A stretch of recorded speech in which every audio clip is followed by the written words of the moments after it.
नमस्कार. इंडियन किचनमध्ये तुम्हा सर्वांचं मनापासून स्वागत. आजची रेसिपी आहे सॅलड. सॅलड बनवण्यासाठी इथे काय काय घेतलेले आहे पाहू. एक कांदा बारीक चिरून घेतलेला आहे, एक टोमॅटो बारीक चिरून घेतलेला आहे, एक गाजर, एक काकडी आणि अर्धे बीट, मोड आलेली मूग एक वाटी आणि अर्धी वाटी भाजलेले शेंगदाणे, 2 हिरव्या मिरच्या, मीठ पाव चमचा, कोथिंबीर आणि अर्धे लिंबू एवढे साहित्य घेतलेले आहे आणि थोडेसे लाल तिखट. चला तर आता आपण हे सॅलड बनवायला सुरुवात करूया. एक काचेचा मी बाउल घेतलेला आहे आणि त्याच्यामध्ये आपण हे घेतलेलं सर्व साहित्य एकत्र करायचं आहे.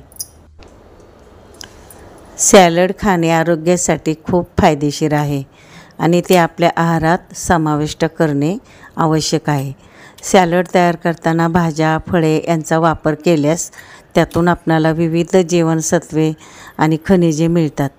सॅलड खाण्यामुळे वजन कमी होते, पचन सुधारते, रोगप्रतिकारशक्ती वाढते, कोलेस्ट्रॉल कमी करण्यास मदत करते, असे खूप फायदे होतात.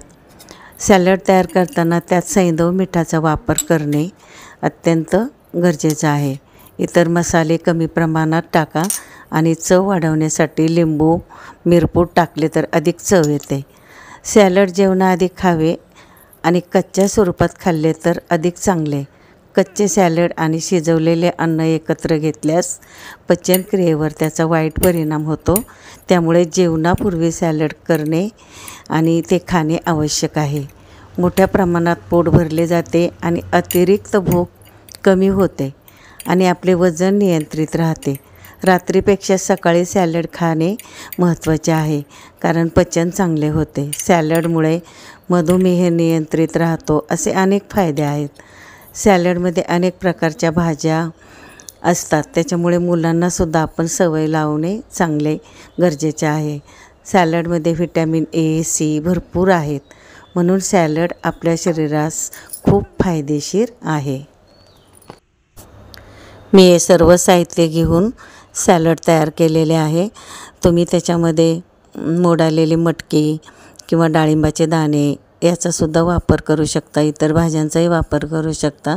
तुम्हाला जर हा व्हिडिओ आवडला तर लाईक करा, शेअर करा.